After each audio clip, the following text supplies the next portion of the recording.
Habemus Papam depuis hier soir, au terme de 2 jours de conclave et de 5 votes, Jorge Mario Bergoglio, archevêque de Buenos Aires, est devenu le 266e pape de l'histoire, à la surprise des observateurs. Un choix des 2/3 des cardinaux motivé par la volonté de placer un homme simple à la tête de l'Église. Une simplicité qui se retrouve jusque dans son nom, référence à saint François d'Assise.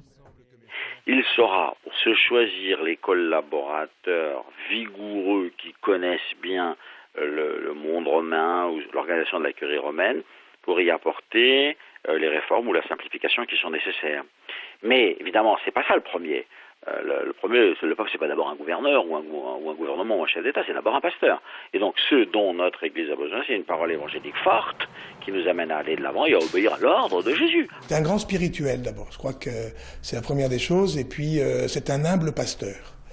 Je crois que tous les médias aujourd'hui s'accordent à le dire. C'est un homme qui vivait dans un appartement tout simple, qui prenait le bus, qui prenait le métro. Prêcher et réformer, c'est ce qu'attendent les Lyonnais de ce pape venu d'un autre continent, jésuite et proche des pauvres, du changement par rapport à l'ancien pontificat. Tout ce qui est capote, etc. L'ancien pape n'avait pas fait les choses comme il faut, on peut dire.